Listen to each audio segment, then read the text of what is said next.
Bote Nabalandi GCAM Télévision. Merci pour la confiance Nabino. Merci pour la fidélité Nabino. Samba Olonga vous dit vraiment merci. Nouveaux abonnés, anciens abonnés, toujours remercier Bino pour la confiance et fidélité. Oyo, Ozali, ko lakisa à l'envers. Il y a chaîne Oyo, GCAM Télévision. Merci de partout où vous nous suivez. Il y a ça sous confiance également. Na émission Oyo Ezali, émission na yo, émission na ngai, émission na biso préféré, table de vérité. Na lobi table de vérité zalaka mesa ya bosolo, mesa ya bosolo po awande ba vérité to bimisaka. Awa to salaka analyse pe décryptage ya ba information politique sans complaisance, sans kozala na cerveau moko pollué.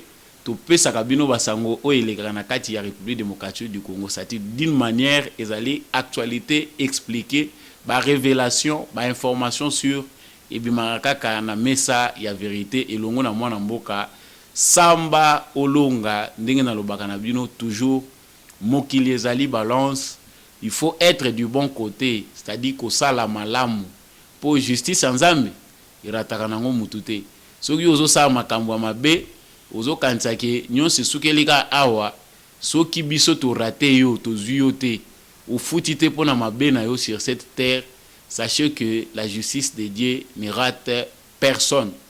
Merci à vous qui nous suivez à partir de la Suisse, vraiment ville de cœur. Merci pour notre soutien à Bino bateau bozo ça la biso ba bien à partir de la Suisse, tous ces anonymes ba héros dans l'ombre. Oh, boza ko benga biso de partout, que vous soyez à Likasi, bozala na Lubumbashi, boza na Sankuru, to poza na Mbujimai na Kananga, na Goma, Bukavu, Kindu, vous êtes à Mbandaka, vous êtes à Bokongwike, là vous êtes à Guado, vous êtes à Kikwit ou bien na Bandunduville, vraiment on est ensemble.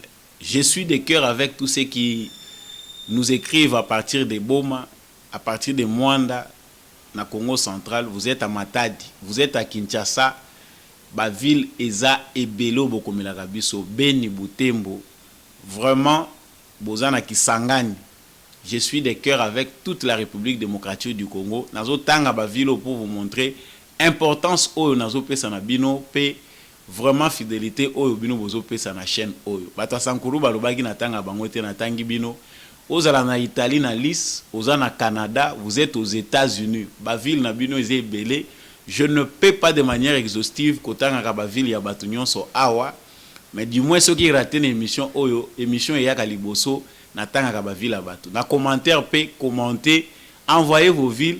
Je vais parler de vos villes pour montrer que tous ensemble na kati ya émission oyo, c'est une famille, vous faites déjà partie ya famille oyo, GCAM Télévision. À la une de notre actualité, Vital Kamerhe a outi kokita na République démocratique du Congo a une jet privé. Il y a Mac Forest où il bandait comme maé depuis 2 heures du matin. Vital Kamerhe est en République démocratique du Congo. Makamuni na ye nango koya na ye ezako la sa victoire koya na ye.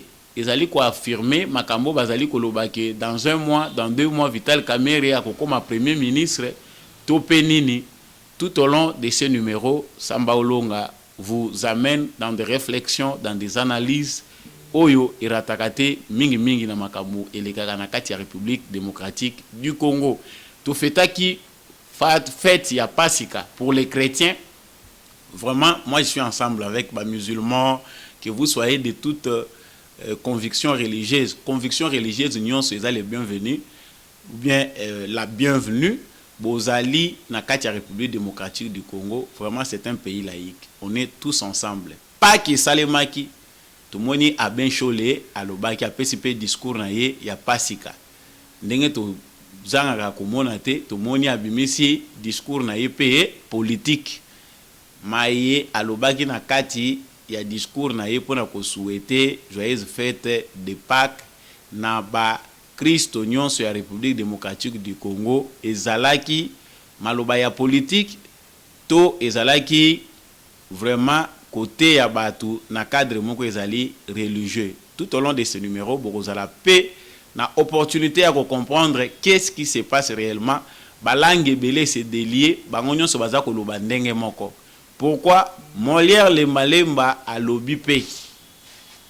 Il n'est pas le seul d'ailleurs, baza ebelé, balangue na bango eza ko se délier, bazali ko répéter presque ba propos moko. Rien ne va au pays, biloko emati, nous vivons wane zali ba propos maintenant ya Lemba Molière pour na ba yebi eta zali député national élu par les Congolais. Ba Congolais nde ba votaka yi.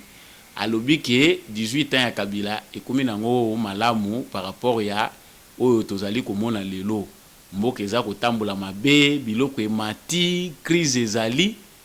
Est-ce que baza na raison to baza na tort? Félix Tshisekedi est-il l'objet d'un complot oyo bato bazali kolinga kozwa malheur oyo eza ko frapper monde mobimba balati sango chapeau na Félix Tshisekedi? Vous aurez aussi l'occasion de le savoir tout au long ya numéro oyo.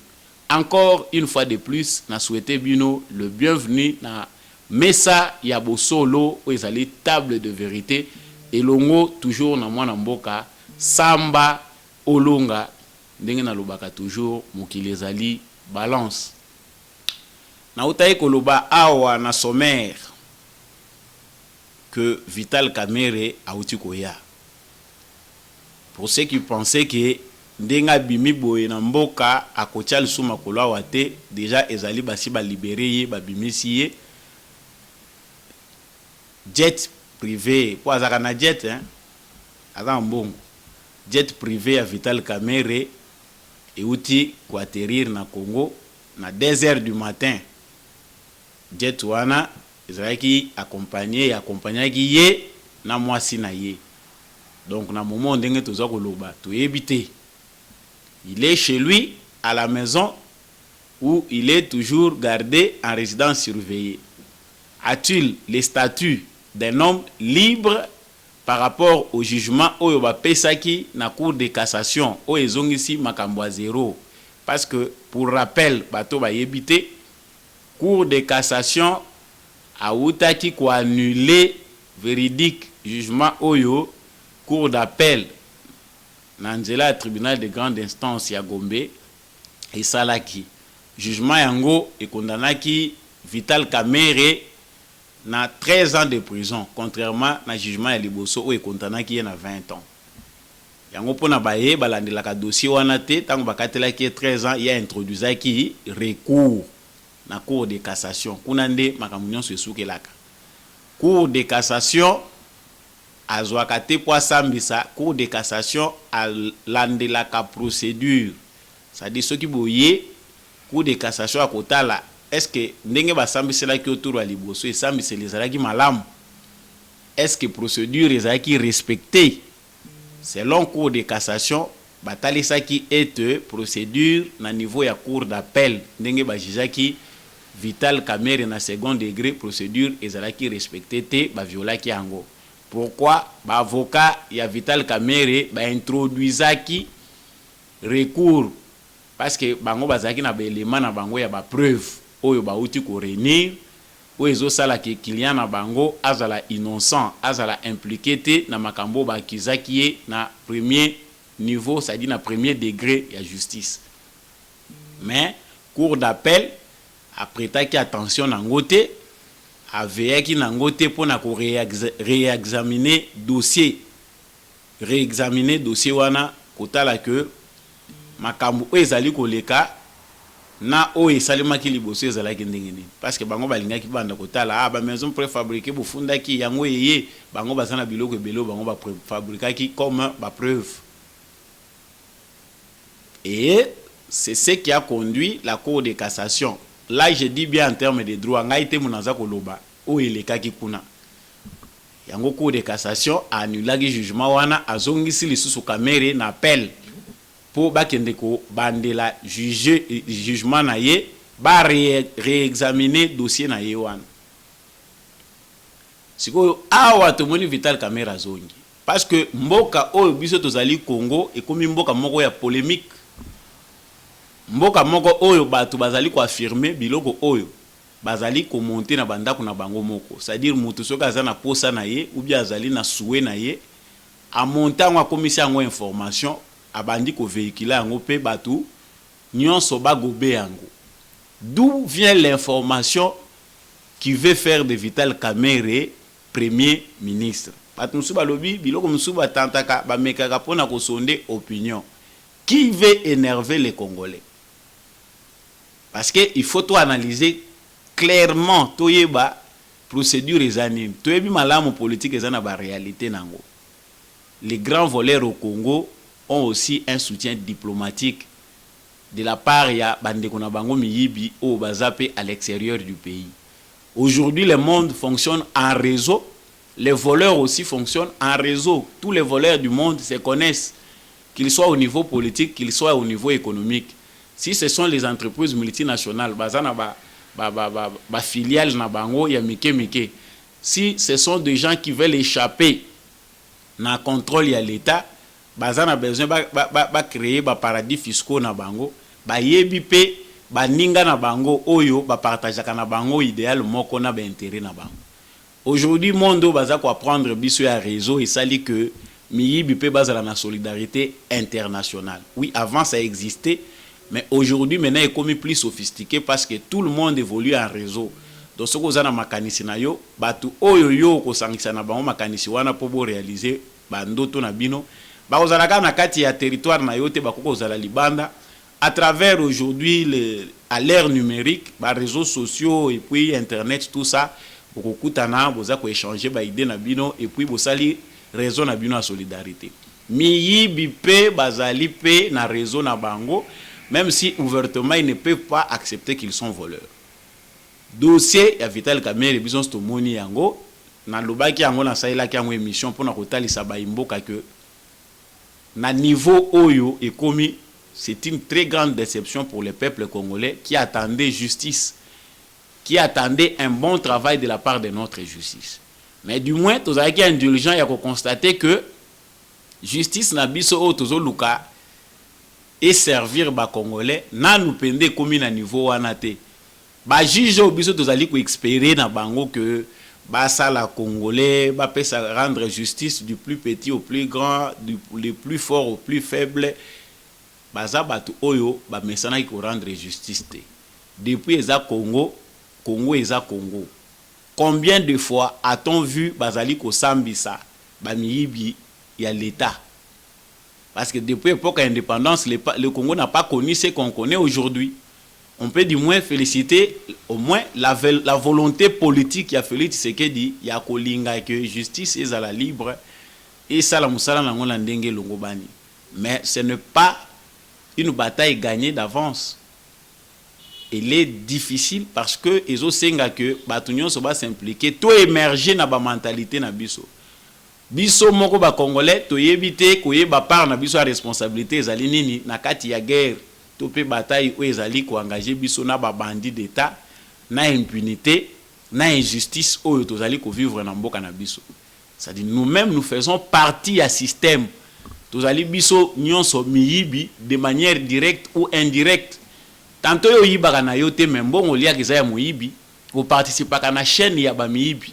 Quand un ministre vole, bon meka ko ça l'exercice wana bo constater combien de gens touche l'argent du vol d'un ministre quand il vole des millions. Même si à Rosa Moutema Mabe, mais combien de gens participent à ces circuits-là, ya mbongo ya muyibi ou eutaka na maboko ministre. Vous verrez que toute la société est compromise na muyibi oyo biso tozali ko combattre. Ça dit tant tozo combattre muyibi to mituna ka biso mon côté ba question en quoi biso pe toza ba fautif na système tozali ko combattre. Donc ce n'était pas là la question. Nazongi na makambo ezali oyo ya Vital Kamerhe. Donc vous aurez compris que exercice oyo justice congolaise azwaki les exercices ya niveau na yete ba juge na biso depuis baza ba juge na République démocratique du Congo nanu ba kutana na ba juridiction na bango te pour kosambisa ba haut fonctionnaire de l'État na makambo etali ba détournement. Ça dit bateau bazali indulgent, bateau bazan espoir, baïbaki que toko juger avec trop de rigueur parce que c'est un début. Mais au moins il faut toute sa pression en tant que peuple pour justice na biso eko maya malamu. Voilà la question que devaient se poser les Congolais. Est-ce qu'aujourd'hui, au moins, nous avons le courage d'en parler? Aujourd'hui, au moins, on sait que qui a volé, tel a volé. L'IGF en parle, on a des médias, même s'il y a encore obstruction à niveau de la justice. C'est-à-dire, machine qui ont bloqué ma cambo, ils allaient au niveau de la justice. Donc là, je parlais de la déception au dossier à Vital Kamerhe et Memeli Bisso dans la République démocratique du Congo. Mais à Wazongi, les fanatiques naïe, tout éviter parce que Baïbisaka Bisso déjà. Nous autres, nous sommes préparés. La majorité des Congolais sont déçus de la manière où les dossiers y a Vital Kamerhe les a orientés. Mais tant que nous sommes déçus, il faut que la justice y a la procédure nango ememelaka makambo.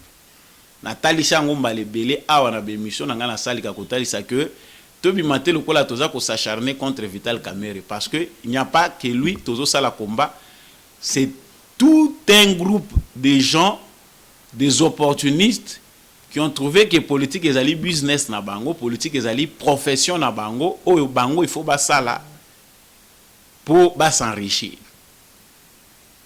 Si koyo batu wana lokola bamoni bavandi bamoni que justice ango eza nango na légèreté, ba comprendre faiblesse. Alors bon voilà, maintenant il faut automatiser en chair. Non, Vital Kamerhe est futur premier ministre. Mais est-ce que dans un pays où les gens réfléchissent, dans un pays où les gens sont responsables,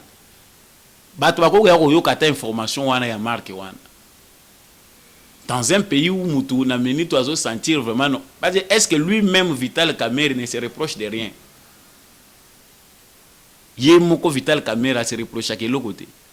Maintenant il y a ceux qui en font leurs problèmes privés. Ils ont bazo comme sango likamoko ya région na bango qui bazo combattre biso bato à région telle, biso bato à région telle nde bazo kanga mingi, biso bato à boende bazo kanga. On comprend que ba montage ezali ko salema en toute pièce. Maintenant que Vital Kamerhe est venu, a revenu plutôt na mboka na ye, ndenge tokoko loba na mboka na ye. Ba Congolais bazo zelani. Cour d'appel, bakosala ngombango, Vital Kamerhe sera acquitté parce que vitesse auto monina puissance au ezo memela makambo, c'est-à-dire on risque encore de décevoir les Congolais. Mais est-ce que cela peut arriver en termes de droits aux alliés mituna? Il faut tout le monde. Parce que biso ba mususu avant de critiquer to lukaka tozo anano information ya malamu. Est-ce que information nyonso eza ya kokoka? Natali Sibino awa ndenge nini procès na ye tambolaki parce que mutu nyonso aza prisonnier même soka bomaki mutu. Aza na droit ya jugement ya mibale. Soki amoni que jugement ya malamu ya liboso ezaki malamu te. Soki pe ya mibale amoni yango malamu te aza na droit na recours. C'est ça la procédure. Et na kati ya recours wana aza na ba droit. Oyo justice ya na mokili dans un état de droit, justice esengeli est respectée yango. Tu as vu que souhait à Congolais nyonso ezali ke moyibi bakanga ye asamba kota boloko ba alourdir ba peine na bango. Mais la justice a les vertus de la clémence, la justice a les vertus à makambo belé belé. Dans un autre contexte, clémence et justice batu bazaka na besoin na ngoti. Donc pour Nabato Bazoze la premier ministre na bango abima. Je vous dis que mieux vaut ne pas chanter cette chanson parce que bato bazana conscience na mitu na bango bako ko digérer yangote. Qui sera-t-il comme premier ministre? Premier ministre il y a défi parce que ça sera défier le peuple congolais. Ça dit que ba diriger ba banda ko diriger bino ata yibi ate monani pendaka yibi. Ça dit vino volonté na bino ba ko appliquer en côté. Est-ce que un tel premier ministre, supposons na lobité que ko salema pour bo que no loba maloba na ngai ki ngana lobia comme premier ministre, ça ne vient pas de moi. Bato ba bimisi ba information na bango. Parce qu'on sait que ce sont ses adeptes bato na ye. Na bato ba se plaka na kolia na ye. On connaît Vital Kamerhe, c'est quelqu'un qui donne l'argent. Hein? Azalo boko pété, bato ba yebiye. Du temps où il était à la présidence de la République, garde républicaine, politiciens, policiers, responsables à la police, Che Mandela, on sait que le Boko est pété, kabambongo, parce que chez nous les Congolais c'est ça la faiblesse, la main tendue.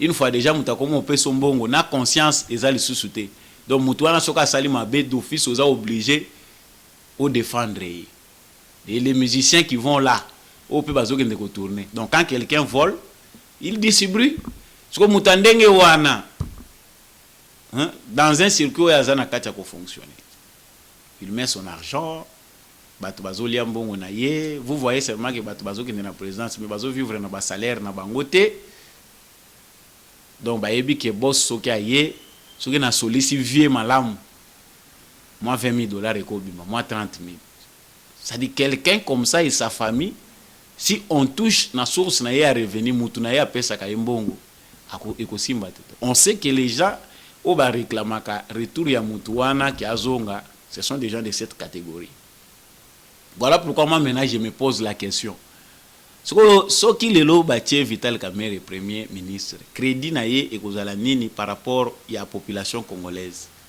est-ce que la population congolaise ekozala na confiance na ye est-ce qu'il sera porteur d'espoir même s'il est compétent ndenge président lobaki qu'il continue à croire parce que maloba président tchaka biso ba musuna ba confusion tu yebaka te il le dit en diplomate en quoi bon to yebina noté entre guillemets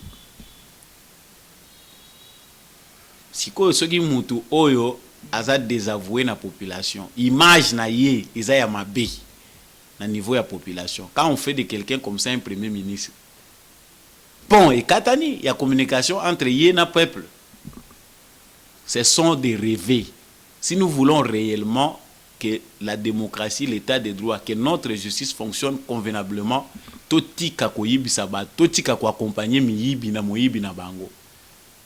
Je ne m'attarderai plus sur ce sujet. Na kanti déjà beaucoup mibino moko. Na memi biso nyonso to comprendre kage qu'est-ce qui se peut arriver na sens wana. Et là mi balé awa to moni to fêter Pâques. Na bosana ye koloba yango pasika ya malamu pona ba Kristo nyonso donc vraiment ceux qui na sala ki yango te ezo continuer nango. To moni abe show la sali discours ya Abeshole bomoni pe Nathalie Sibino pe émission o ezotambola po ba vidéo etambola kanango partout facilement Nathalie Sibino pe makambo o eleki na émission ya Molière Nemba Lemba soki Nemba Lemba ça fait très mal de vivre en République démocratique du Congo avec nos frères au balingi comme ça biso na état ya Bonyama quand on sait le travail qu'ils ont fait tout le règne il y a Joseph Kabila nazo bandana nous par Abeshole tous ces derniers temps analyse au biso toza ko sala ya misa ça dit ceux qui mais c'est salami il y a soit cardinal soit Abeshole soit nin mais soit ne se transforma na omeli moko politique ça dit contexte il y a musala oyo religieux sala kamubateli ba pate ezala ka lisusuté ça dit chaque fois qu'il y a une messe ou bien il y a un discours qui doit tenir par responsable religieux catholique, surtout cardinal, tout cité à Béchole, comme kaka et comme il a discours moko politique. Alobi ndengeni toko ko fêter Pâques ya malamu to pesa bino Pâques ya malamu. Soki nzala ezali misère, insécurité, batu bazoki mana bazamba avant ezalaka te. Avant insécurité ezalaki te babandai ko boma batu te batu bandai ko lia malamu aujourd'hui c'est pire selon ba propos ya Abeshole ça fait très mal de vivre dans un pays comme ça oyo baza ko bruture ba congolais du jour le jour nous savons tous que fossé oyo ils a déjà créé en termes de mentalité en termes de quotient intellectuel ils aussi ngapona ko relever ango batu ya bonne foi oyo bakoko yeba ko communiquer ka malamu ko pesa ka information ya malamu mais nous avons un conglomérat parce que nazaka toujours dans contexte maloba ya be son discours est politique qu'est-ce qu'il veut dire au peuple congolais en tout cas c'est un message toujours en sens contraire il a ici que soulevez-vous. Vous ne mangez pas votre faim, vous êtes dans l'insécurité, tout ça.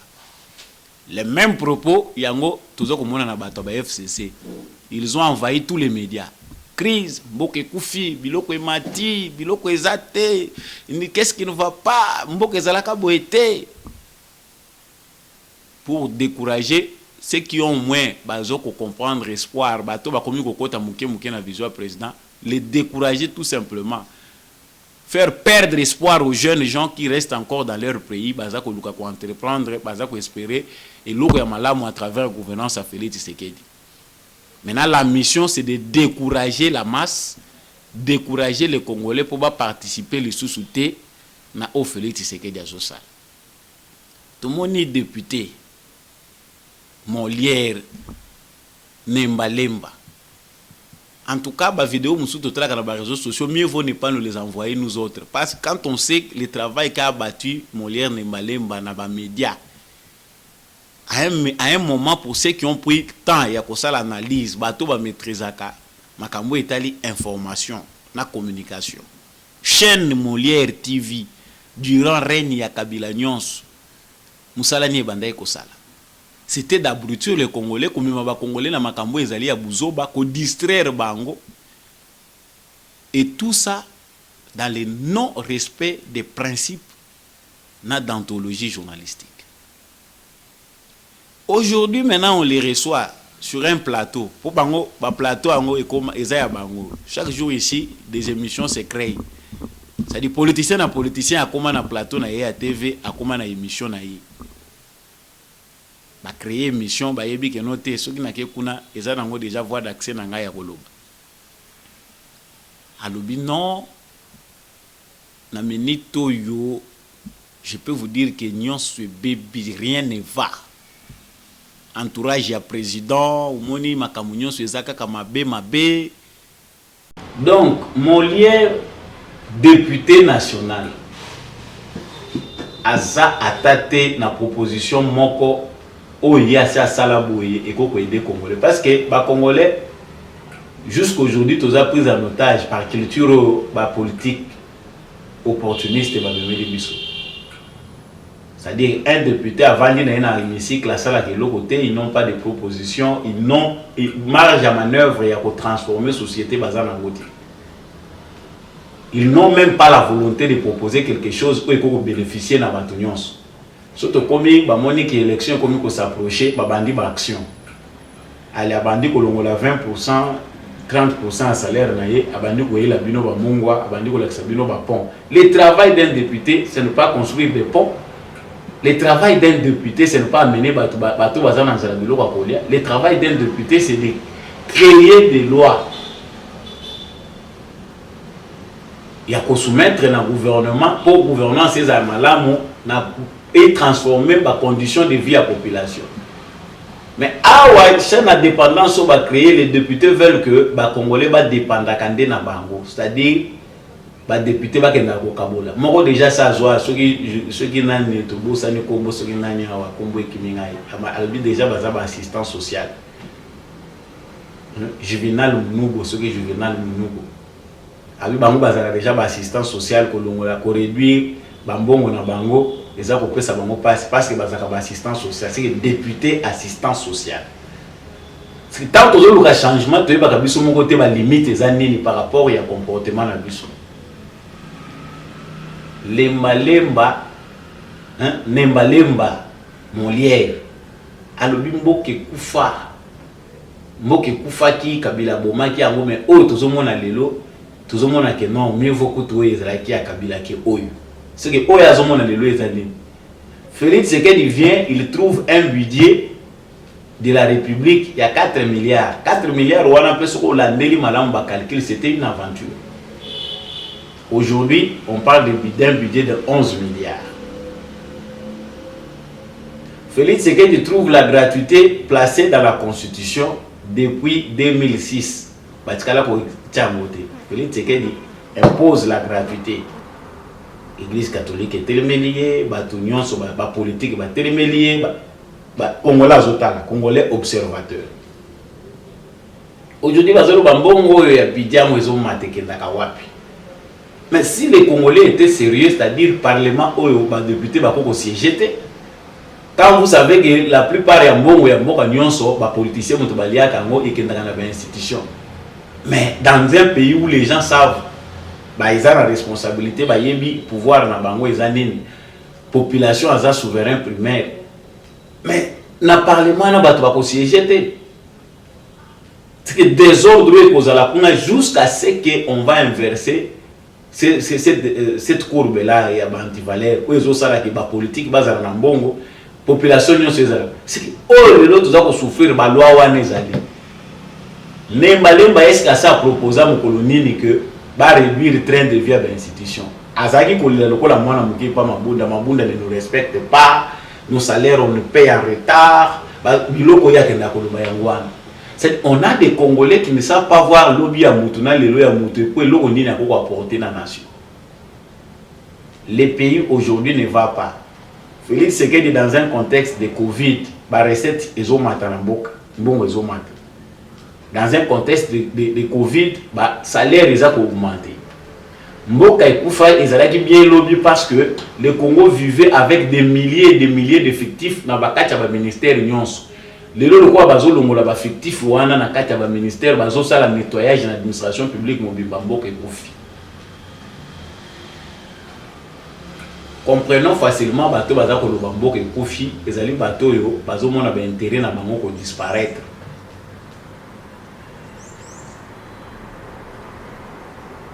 J'ai dit mais je n'ai pas tout dit parce que eza ko sala passe. Omeli Kotoyo il y a nani. Donc, plusieurs choses là-bas souhaité, plusieurs joyeuses fêtes à Pâques. Même dans le moment, il y a Pâques. C'est qu'il faut créer toujours les désordres dans les cerveaux des Congolais pour énerver les Congolais. Mais la crise aujourd'hui, elle est mondiale. Ce que total, total prix à carburant. Carburant, il mati partout. Na prix à carburant, awa. Ozomona ke mboka nyonso pa carburant ezomata. Mais otali aux États-Unis d'Amérique, les carburants c'est $1.191. Essence. France, essence $1.97. Belgique $1.82. Allemagne $1.981. Congo Brazza $1.24. Burundi $1.1. Centrafrique, $1.471. Sénégal, $1.36. RCA, $1.577. Le Congo, $1.037. Si koyo, les députés à FCC, Parlement, ils disent non, voilà. Mboke Koufi, Makamunyo, ce baby, carburé, Zomonanate, prix à Bilogo et Mati. C'est-à-dire, le monde n'est pas évolué, Congo est à part. Mais il faut poser la question à Bato FCC, il faut poser la question à Molière Nubalem. Tant que Kabila Kitaki pouvoir, il y a des grenades, ou des catastrophes, et salami na Congo, les Congolais va coller. Bilango Kabila Kitaki vivant, malgré mon oignon se bandait au trésor public et qu'ils ont ça la bilango. Bala Sabiso Bilango Kabila Kitaki en bon état, ou des catastrophes et quoi, Congo. A même pour subvenir à besoin même à 5% ou 10%. Mais vous trouvez dans 3 ans Moutou Oyo Azako Kendi na makamweza caractère durable, service national de Koufakala, ba télémission. Ma société, est-ce qu'il y a une société Oyo Kabila Kreyaka ou Félix Sekedi Abomi? Ce conseil de société à l'état public et comment qui nango ba organisation privée à ba politicien. Non. C'est-à-dire on doit donner ce genre d'informations à bateau au mémoire des pour fonctionner sur Malamouté. Mais pas aux Congolais. Donc il y a une vaste campagne orchestrée où les bateaux bazali pour planifier chaque jour. Il y a quoi brûler dans les Congolais, il y a quoi créer dans des désordres dans le cerveau des Congolais. Au moins parce que maladie à Congolais a besoin d'informations. Ils sont bateaux ça la débat sans être informés. Bateaux pourquoi? Parce qu'ils n'ont pas l'information. Maintenant, ils profitent de ça parce que ça faisait partie de leur complot. Partout, les discours sont les mêmes. Bah oui, ensemble, ils ont une union sacrée, ils ont démissionné, ils ont une union sacrée. Mais ils ont un discours contre le gouvernement auquel ils ont participé. Au côté, ils ont uniquement pour abrutir les Congolais. pour mon ba discours na bango kezali ndenge moko kuti Fayulu kuna alobi ko kota ya Congo na EAC ezali balkanisation Félix Tshisekedi akei ko décider balkanisation. C'est-à-dire des paroles comme ça dans un cerveau ya mutu o eza vide ya mutu moko aza informé te ako melango nyonso. Donc voilà les genres de politiciens au biso tozali ko s'attendre aux zolanga na TV au vandi au pesi temps. Ya ba vidéo mususu ekota kana ba téléphone na bino. Tant au tal que l'on y a moutou, mieux vaut même pas ne pas l'écouter. Donc on a commis dans souka parce que ça fait très mal. Merci à vous d'avoir choisi de suivre cet élément. Na kamisi na prochaine émission tokozongela na ba élément sika na isa ile sika. Merci à notre Gérard, merci à l'équipe technique Molimba, ya GCAM Télévision. Tout mon année na prochain numéro.